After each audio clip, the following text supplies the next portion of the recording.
All right, food friends, welcome to the Founders Podcast.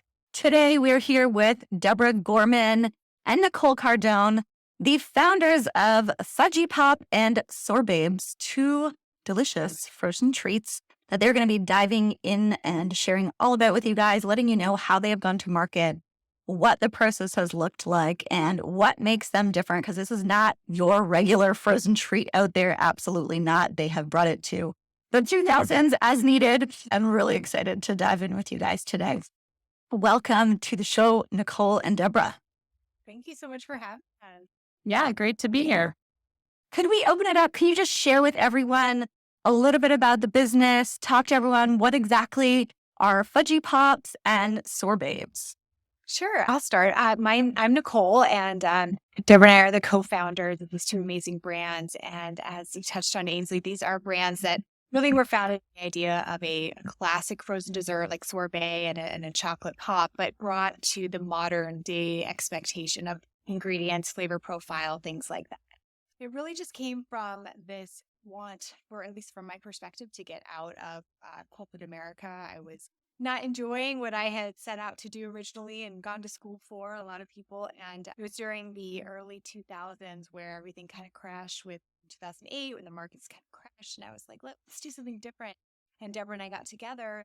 She and I have very different backgrounds. She's a chef by trade, and I was in finance. So having the business side and her having more of that culinary experience really gave us an opportunity to be solid partners and contribute both very evenly, consistently throughout the course of our business and build these brands together.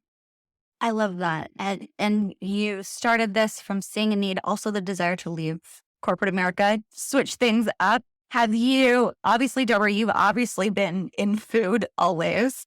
Did you always know, Deborah, that you wanted to create a food brand, or what did that look like before creating these brands? I actually didn't start out in food. I started out in advertising design and did graphics for a bit. So I was on the creative side of things all along, but always was obsessed with, like, I just loved to cook. I learned to cook from my grandmother and would spend hours and hours in the kitchen when other people would be playing video games after school. And I always wanted to be a chef, but I kind of went on an academic route first. And at some point, I just was like Nicole, just not happy with the corporate life that I had sort of created. And then it was about, I was in my early 20s at the time, and now I'm at 20 years ago. So I then started cooking, and I started working in restaurants for years, and I worked with some amazing chefs and learned like incredible skills. But I also realized that the restaurant lifestyle, being a chef in that environment, wasn't exactly what I wanted long term. It was really fun, super exciting, and learned a great deal. So then I went on to being a private chef. I worked in a catering company, and I worked in that realm for a while. And then that's actually when I met Nicole. But before that, I had been working for myself for the last 5 years, and I had a business, but it was a simple business. It wasn't the kind of business like a CPG brand. And Nicole, and I always dreamed of it. I did think this was like something I wanted to do and wanted to create a product. I was introduced to Nicole actually by one of my clients, through one of my clients, a woman that I worked with in one of my private chef jobs. She knew me very well, and she happens to be Nicole's mother-in-law.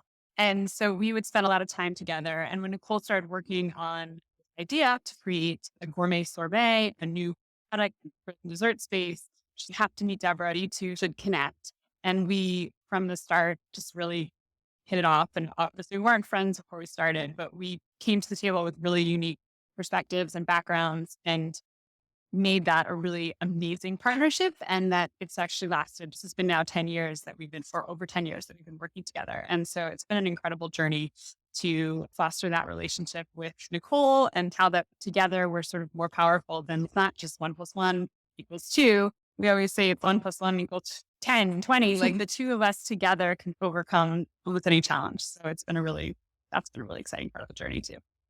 Yeah. That's a really interesting connection point too. So many times it's like, oh, we were friends and we started business, or a lot of times family will start business. But you guys came in this like knowing each other through someone and saw these complementary skills and saw that it could make something better at the end of the day. I have to ask, were you guys scared? Were you excited? What does that look like? That I feel like I know that would make me nervous personally. Funny because I think so many people have seen such terrible experiences with partners and heard the stories. And I think Deborah and I just immediately clicked. And because we weren't friends, I think we both came to the table very professional. There was an expectation that we had for ourselves to not let the other one down because we were both depending on each other. And I think that helped push us through. And then obviously now we're like sisters and super close. But I think that throughout the years of working together, there's so many highs and super lows. And to be able to have a partner through that, I don't know how people do it alone, to be honest. I think if you have the wrong partner, that's the worst thing ever. But to not have a partner, I don't know how, because Deborah has pulled me out of so many ruts and helped keep me on track when I felt like I was losing my motivation or it was just getting too hard and vice versa. I just think that having a partner has probably, I almost contributed to our success in more than I'd assume. Yeah. Yeah. And I think also in the beginning to say, were we scared? And I think we just both, like, it's always, we joke, like we kind of are very comfortable with risk, but we neither of us like gamble. Like not that kind of risk. Like we're taking a risk on ourselves and our potential and our abilities, which sometimes can be harder because you're like, oh, do I have what it takes to do this? But then in the same respect, it's a calculated risk. You're just like, I know what my capacity is. I know what I can do. I'm a really good problem solver. I know I can create something from nothing. And those were the skills that both of us uniquely came to the table with. So I think there was some naivete, like we didn't know what we were getting ourselves into. We were just like, oh, let's just take one step at a time. We didn't know all the ways we could fail. And that, now we look back and we think, oh, wow, like it's amazing we made it through so many different points in this journey.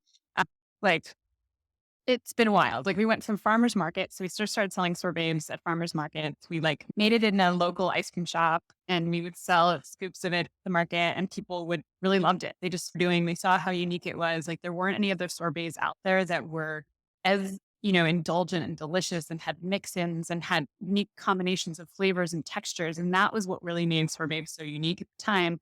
Because most sorbet, and people still don't really know what sorbet is, it's water-based frozen dessert, but it's more than that. Like it's made with really pure, amazing natural ingredients. And you take those ingredients and if you don't put dairy in it, you're actually getting so much more flavor and experience. It's all so much more intensely flavorful and delicious without subduing those flavors by adding cream. And so what we did was just really go all in with that concept. And we created some delicious flavors. And then after the farmers markets, we were like, well, we have to package this. We need to put it in packaging. So we somehow magically found a very small co-packer who could make it, who had the machinery to pack it and do it. And we were so amazed that we had one full pallet, which is 200 cases, which isn't that much now. Like we're doing truckloads. One pallet, it's just 124. So, there's 24 of them on a truck. So one pallet was not that big a deal, but at the time it felt like, wow, like we did this. So we created one of these and now how are we going to sell it? What are we going to do? And so we would just slowly got into markets until we built up our New York City market. Until our New York City market was the first market we started in. And we built that company to $1 million. And that was a really crazy, impressive feat that we created with really just the two of us. And then at that point in time, very little financing. So we just bootstrapped that. We just put a little of our own money in at the beginning and we had a little help from family and friends, but really this was the two of us just kind of used our resources to figure everything out. And Nicole is amazing cash flow management. So she was able to somehow get us through all these. And I don't honestly, that's not part of the business. And to me, it's just magic. Okay, so we have this bill, but we have this money coming in. And when is that? I can't even. So I just am amazed at how far it's that. And then after that, we actually partnered with one of the biggest manufacturers in the country or in the Northern Hemisphere, I think. And they found our brand and just really wanted to work with us. And so we worked as full-time consultants for that company and we're partnered with them for 4 years. And we're able to really learn an incredible amount and grow it. And then the pandemic happened and we barely survived that. I don't know. I'm trying to take you through a little bit of this. Yeah. Nice.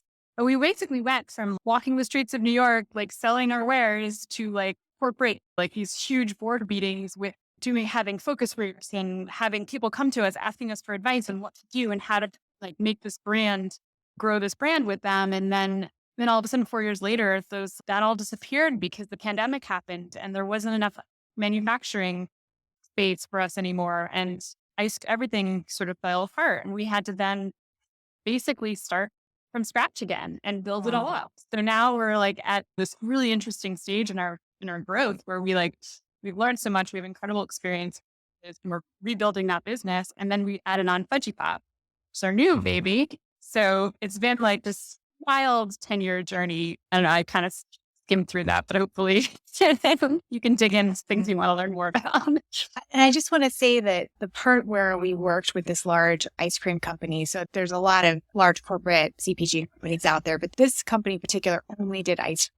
And they owned multiple different brands. And what we saw was the synergies that they had going to sit down with the buyer of, say, Publix or Target and giving them 10 different options to say yes, no matter what that buyer was looking for or needed on the shelf or what that shopper and that retailer was more interested in, they had an option for them. And so after that experience, we almost crashed and burned after COVID. That was true. It's a very tough time, but somehow we were able to get through that. What we realized was that, wow, we're sending truckloads out. We're sitting in front of major buyers of the major retailers across the country. Why don't we take some of those experiences that we learned and incorporate them? So we decided to launch another brand. And we're seeing, and it's interesting, it's kind of like we're both mothers, so we use the analogy of kids. It's like your second kid's so much easier, right? So that's kind of how it's been with this brand. And this brand so it's Fudgy Pop was the second brand. And because we were in this category for more than a decade, we really saw a new inside and out who the players were, where the opportunity was, what were skewed, what was getting de-skewed. And we saw this opportunity for Fudge Pops to come back into the marketplace because everyone loves chocolate and no one was really doing anything quite like we had in mind. We came to market with this new brand, leveraging all of our assets, our logistics, our manufacturing, our suppliers, our retailer relationships, our broker network, and just plop this new brand in there, and it has just exploded. And I actually think it's going to outpace SorBabes going into 2024, which is really exciting to see such explosive growth.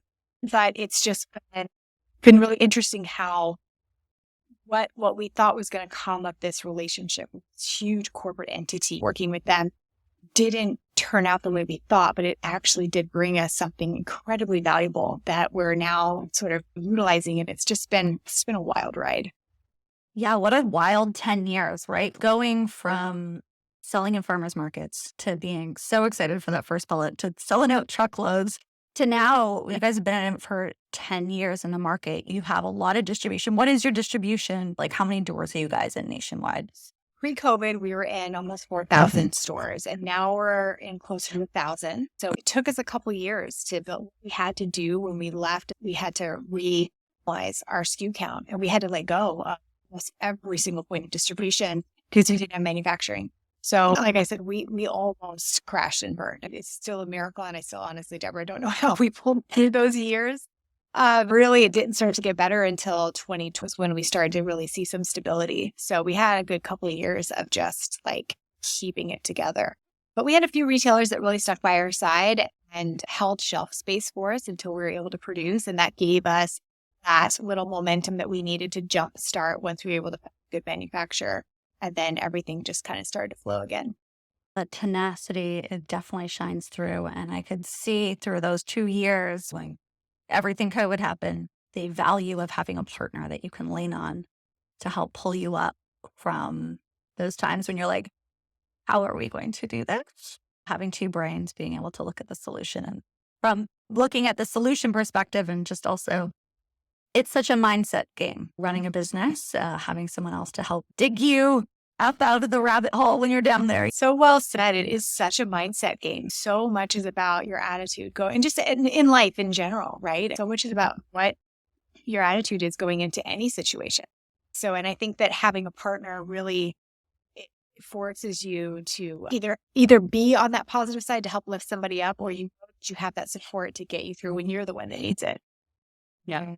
And I think we are very funny about it. We always take turns having those low moments. So when Nicole's like down in the dumps and she's like, this is it, I can't do this anymore, I need to quit. And I'm like, no, we have to do this. We can do this. Like bring that energy and just have to be like, oh, and then vice versa. Like I have days where I'm like, Nicole, I don't know what this is. I think this is the end. We can't move on. And then a day later, you'll get news that makes you so hopeful and like empowered and be like, okay, we got this. We can do this. It's just this incredible up and down emotional roller coaster because you care so much about the product you create. You care about how people enjoy it, what they think of it, understanding it. And you also you put your heart and soul into your business. And it's just so hard. I think over time I've gotten better at not getting emotionally affected by everything, but it is really difficult. And so I think that mindset, like you said, Nicole, is so powerful and so important, but also just having that partner, right? Somebody, or it doesn't have to be maybe your business partner, but the people in your life to support you when you get that bad news and just to be like, hey,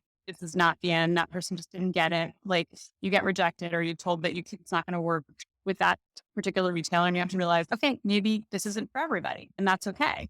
We have an amazing product. Some people absolutely love it. And a lot of people maybe aren't used to something so flavorful or something so indulgent and delicious, but yet made with like really good ingredients. Like they don't understand the concept. And therefore you're like, okay, we're bringing something special and new to the world. So that takes time and not everybody's going to appreciate it and accept it right away. And so that's sort of been something this year that we are like really embracing too, and all over the years to pass. But I think it's also just like trends just shift so quickly in the marketplace that, you just have to be like really sure of what you've created and why it's unique and just have that sort of mindset that you can keep going and keep pursuing. And if you know you have something that's really worth it, to not stop, not quit, and let that brand really show its true value to the world. I want to make one little comment because when we launched SorBabes, we were in the Hamptons, and that's where Tate's Cookies started. Listeners are familiar with Tate's. And Kathleen King was the founder of Tate's. And I was lucky enough to spend some time with her, and she was very sweet. And she told me her story, and she told me that she would walk around New York City giving people, every single bodega, a sample of her cookie. And she said like 80% were like, I don't get this. It's crunchy. It's not even soft. It's crispy. It's falling apart. I don't want it. Oh, you're never going to make it. And she was like, okay, no problem. You don't get it. And she'd just go to the next one. They would say the same thing. And she said, you know what? You don't get it. And she'd go to the next one. And she said to me, don't let anybody steal your fire. She was like, believe in what you're doing. She's like, she's basically saying, don't not take advice, but don't let it like affect your overall. You can have so many different opinions. And now Tate's one of the biggest cookies ever. Everybody loves the crispiness. That was something everybody hated in the beginning. It just goes to show it's so hard to know what's right. And I think that so much of the business and being an entrepreneur is really trying to understand when that feedback is significant and when it's just a little bit of a roadblock that you just need to overcome. And that's where I think having that piece up front where you guys are so grounded in your product, you know that this is a good product. You're not just out there kind of on a whim. You feel full confidence in it. It allows you to go out there and push past any of those no's or not now, or even the D-lists and things like that happen, right? It allows you to keep going forward without being like, oh no, this is the end. Although some days I get it. Some days I get it. We're all like, this is the end. And it's been such an exciting year, though, I think, with the launch of Fudgy Pop and understanding sort of that we now have, because SorBabes is an indulgent fruit bar and Fudgy Pop is this more of a snackable fudge pop. So they're very different use stages. And I think that being able to go to buyers now and have a solution for whatever their customer base is has been really great. And I think that having this, so Deborah and I are now faced with this explosive amount of growth that is, it's like building this the second time. We already have those retailer relationships. We already have the logistics in place. We know all the players, all the distributors, they know us. And I think it's happening so much faster than we ever really anticipated. And we were so proud to be able to have kept this under ownership with just Deborah and me this entire time and never had to go out and raise VC money and maintain control of this business. But it's finally come to a point where we're starting to consider raising money. And it's really scary to think about having somebody else in our business giving us advice or telling us what we should or shouldn't do. And we're really hopeful that we'll be able to find the right partner. I mean, we do hear a lot of success stories of people who've worked with investors and really done great things. So I just think that's going to be our next big challenge. It's not as much launching the brand and R&D and all that distribution, because we've already sort of figured that out. The next stage is like learning how to work with a real investor, I think. So it'll be interesting the next few years. Yeah, it's a whole other piece to start to unravel. And it does become like a whole other division of the business as you're going through that fundraising piece, right?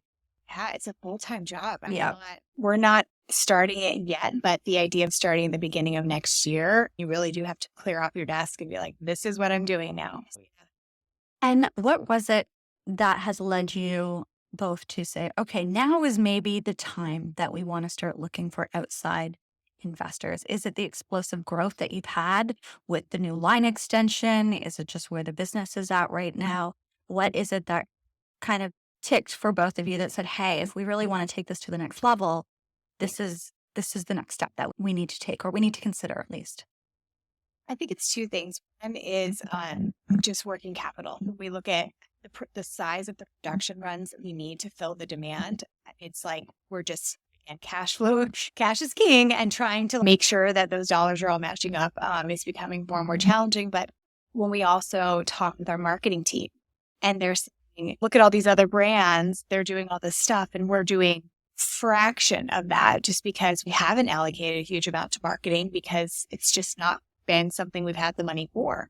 The idea that, okay, if we're going to be this big brand, we need to start acting like one. We need to start putting money towards the things we know they seem ancillary, but they all add up to something that's very valuable and creates a brand of significance. So I think those two components to me felt like that's where we needed to supplement.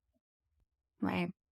I think, and also too, knowing our skill sets, we are great innovators. We are really good at figuring out how to start things, how to get things off the ground, how to launch products. And then there comes to a point of operations where there are just other people out there that are really better at large company operations. So I think there is a point in time where we're like, okay, we know our skill set, and we also know that there's economies of scale. So when you can find a partner who's doing some of these other things as well to add on to and be part of their system or their machine, it's easier than having to create some of that stuff from scratch. So I think we're trying to figure out the perfect partner right now. And that's actually something Nicole and I we don't know that yet. And I guess part of that will be through conversations, and we have to go like dating, talking to people, finding out what about them, what about what they can bring to the table that you really need and what we can do to complement them. And so it's just this interesting process. And I think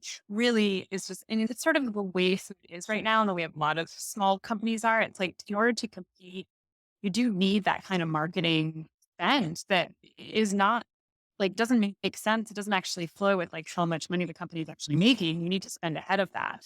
And so for us to be competitive in the marketplace and to be able to compare our numbers with some of these larger companies, we need to do a lot more to get to that level. And I think that's where larger investments come in, and how we don't want to suffocate our brand just because we wanted to retain ownership, and we have for 10 years. It's just been an incredible feat. And it's not that easy. And Nicole and I have both worked ridiculous. And right now, and Nicole probably is too. We were just talking about this yesterday. She's like, I'm so spread thin. This is 3B. I don't know if I'm going to make it. And trying to support each other through those moments. And that's both. And we just need more support to grow this company to the next level. And that's just where on so many levels, it makes sense, and it is what it is. And I think it's just hard because especially when you're doing a consumer product that the margins are low, we don't make a lot per unit.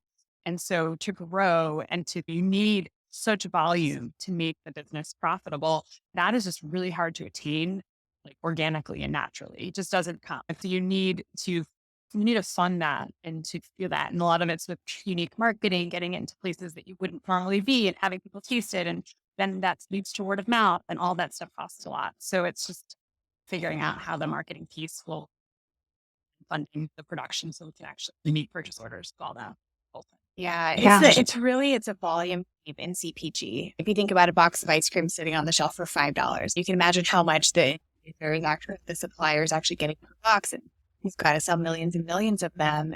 And even just logistics, I think a good partner for us would be somebody who understands frozen logistics, because to me, that's the part. I mean, right now, 4 warehouses that we're moving product in between, and then we're doing LTL and full truckloads to all these different distributors, and they're picking up, and there's so much happening in logistics space.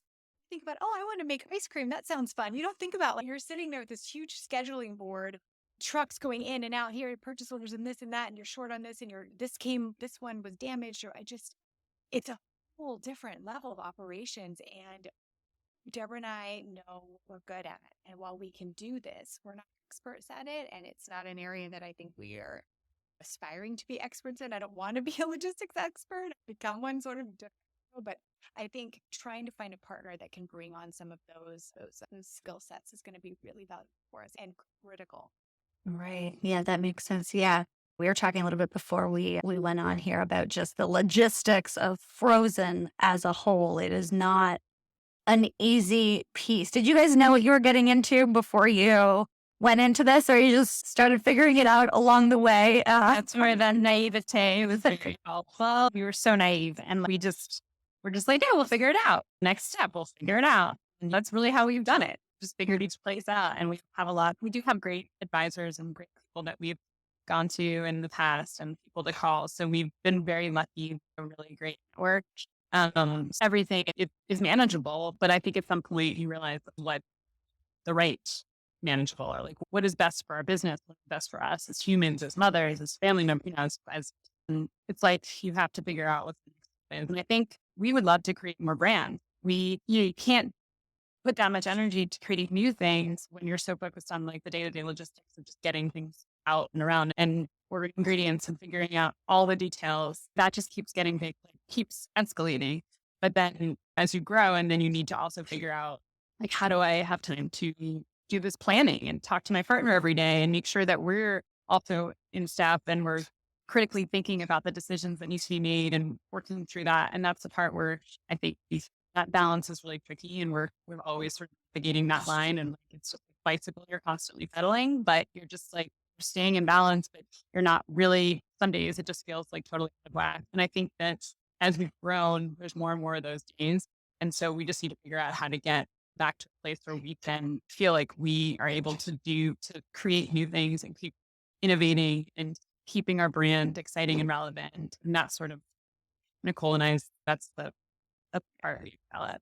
And I think because we have been in frozen category for so long, we have learned so much about frozen distribution, logistics, manufacturing. So probably staying within that category is where I think we should be. But it's funny, even in the beginning, we had no idea. Oh, ice cream sounds great. But we started in New York City. There's one location in New York City that sold dry ice in 2012. And, Oh my gosh. this was before Uber. So we would take like a black gypsy cab or a paleo taxi, and we put all of our farmers market equipment in the back of a yellow taxi, drive all the way across town to pick up some dry ice, drive back, and then set up for a farmer's market. It was just the most inefficient, ridiculous.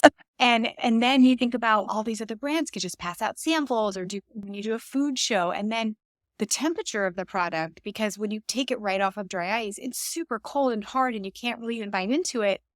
But then then there's a sweet spot where it's perfectly soft and ready to eat, and then it's too melted. So then it's just like this little window, and God forbid you miss the window. It's constantly challenging getting samples to buyers. Even now, right now is sale season, and so we're sending boxes to all the different retailers across the country, and they are melted or they can't find them or the person didn't realize. And then it's very expensive to ship these. And then you just think about the waste of these styrofoam coolers. Because the environmentally friendly ones are great, but they don't hold up in the heat of the summer. So you can only use those for a few months out of the year. All these things you don't think about when you're like, oh, I like this product, I'm going to start selling it. And knowing the right partners. There's a lot of frozen places out there that store frozen pizza and frozen burritos, but that's not cold enough for ice cream. But they'll still say that they'll fill your product, even though it'll melt and then it'll arrive frozen. It's just, there's much that we didn't know getting into this that we've had to learn the hard way. But I think we're pretty good now. I think we got it figured out. Yeah, 10 years in, you guys have figured it out, but I'm sure there have been pallets of products in the past that have gone, I'm sure. Oh my gosh. We have spent frostbite days, like sitting in a cold freezer, like going through inventory pallets that have broken, fallen over in a frozen truck. It's -20 in the truck and your pallet is crumbled on the ground. You're trying to repack, restack. Just absolute ridiculous freezer time. It's just, and it is cold. It's -20 in these freezers. Deborah's in like a full monkey suit, like covered head to toe. And we both hate cold, so it's kind of ironic. Like, I live in Los Angeles. She lives in Sarasota. We didn't choose like cold cities to live in, but yet our product, and yeah, there's definitely days where I have to wear like multiple gloves, dig through my freezer, and like figuring out all the samples on the thing. I'm just like, oh my, crazy. I think the early days were funny though, especially with people having like little ones too, and we would go to them, and she would have to like, didn't always have childcare, where always work out that way. You don't have to find funds for it. The person doesn't show up. And so Nicole would like bundle up her little kids and put them in a stroller and bring them to like the freezer. And like, this would be like a major depot where, you know, pallets are going back and forth. People on the little, like, are driving these carts and going, move your kids, lady. You know, like, Kids are like this kid. I'm like, Raven, I'll get out of here. you're manufacturing. Yeah. We went to meetings and Nicole would have her baby in her arms and she would be presenting, doing the like wiggle, like to keep her baby crying. You do what you got to do, though. It's like being a mom and running a business. Yeah, you got to make it all work together, right? And you do. Clearly, you guys are great examples of you just get it done one way, shape, or form. It might not look the same of what you had imagined it would look like, but it gets done. And it's funny, we talked about mindset before, and that instance Deborah was talking about, I had to bring a baby to a distributor meeting, and we had never met this distributor. And coming from New York City, these distributors are school boys clubs. These guys are like your traditional New York City guys. And I was just terrified. I was like, oh my God, they are not going to want this infant in this meeting. So I'm just holding my breath. We walk in, and it's a new distributor, and they were all women. And they're like, oh my gosh, a baby. And they all came out, and everyone was a woman. And we were just like, this is impossible. It was the best meeting ever. And they were all just like, so sweet about it. And it ended up being an asset because everyone was like, oh, this is awesome. It brought a little fun to the meeting. So I just think that mindset, I was like, I'm going to do this anyway, and we're going to make the best of it. And it's going to be fine. It's going to be great. And it ended up working out. You never know. You got to roll with it. That is one thing that I'm sure you guys have learned over the years. You just need to roll with it. You don't always know what is going to come your way. But when you're faced with it, there is a way over it, one way, shape, or form, and you just make it work. And you guys have done a great job with that. Absolutely. What's next on the horizon? I know you guys are going to start looking for investment in the new year. I know we've just launched this new line. What else is on the horizon for you guys? We have new flavors coming out. Fudgy Pop has basically 2 new flavors because one has been completely revamped. So we have exciting new flavors coming out. And then also SorBabes, we did a bunch of new recipes. So we've made our product even better, more. I think during the pandemic, we had to like kind of rush to we had to make some sacrifices and things had to happen because it just wasn't, there wasn't the opportunity to do the product exactly the way we wanted it. And so I think we created a delicious product, but now we've had the opportunity to go back and let's make it even more in the vision of what we are always wanting. So I think the fruit forward taste, making indulgent fruit, just like a really exciting thing. So it's a little creamier. It's got more. So each of our bars are fruit sorbet centers, and we dip them in different chocolate coating. Some of them are white chocolate with different flavored white chocolate coatings. Other one's a dark one. So we are basically went kind of all in with all of our flavors. So I'm super excited for people to taste them and to experience the new versions. And we're just expanding distribution a lot. So SorBabes and Fudgy Pop will be in a lot more places. And Nicole's been working really hard on sales. I've been working really hard on the manufacturing side and making those products and R&D and make them delicious. Between the two of us, I'm like, we're getting out there. So it's super exciting. We really think that the opportunity for our company is to launch another frozen brand or 2. We do see some opportunities out there knowing this category like we do. And so I do hope that in the future that we're able to double down and triple down on the logistical operations and everything that we've set up to incorporate more brands and to really just take advantage of the platform that we're sitting on today. I love it. I love what you guys have done with this industry, bringing some great indulgent treats. SorBabes and Fudgy Pops. I am a huge ice cream lover myself, and these both obviously speak to me. I'm like, oh, these look fantastic, and love seeing you guys grow and hearing the journey. If people want to go and find you, what are some retailers that they can go to, or if they want to buy you online, where can they go and find you? Gosh, we're growing so fast in retail. I can name some big ones, but I would say that the best bet would just be to go to either SorBabes.com or FudgyPop.com, and there's a store locator. Just put in your zip code. If it's not there now, I would say in the next few months, we're getting some big authorizations. Some things are coming through already. So we'll probably be growing into 1,000 plus more stores going into this year. If we're not near you now, we will be soon. Nice. You can always order online. So we can order through, if you go to SorBabes.com or FudgyPop.com, we do ship directly to your door and it comes on dry ice. So it is a little more indulgent of an option, but it is a great option. So like if you're traveling or if you want to send someone a present, holidays, or for yourself, send yourself a present because you always got to treat yourself, right? But it's a fun way to be able to get it right to your door and delicious. So we're excited. They 99% of the time, I don't know if that's exactly, but they most often show up frozen. And if But they yeah. don't, they will reship for free. Here we go. We'll reship for free. So there's no worry about that because people are always like, how do you ship it? Right. You guys have figured it out. You've figured it out. You've had 10 years in this. You've figured it out. Yep. Nicole, Deborah, thank you so much for sharing your story and congratulations on all of the success. I love hearing founder stories like yours and just the journey that you have gone on and how you are continuously evolving and growing. And I'm excited for you guys to get the additional doors coming your way and to continue to watch you grow and expand throughout the U.S. Thanks so so much much. It's for been a having me. pleasure. Yeah, it's been wonderful talking to you. Thank you. Yeah, great. Thanks.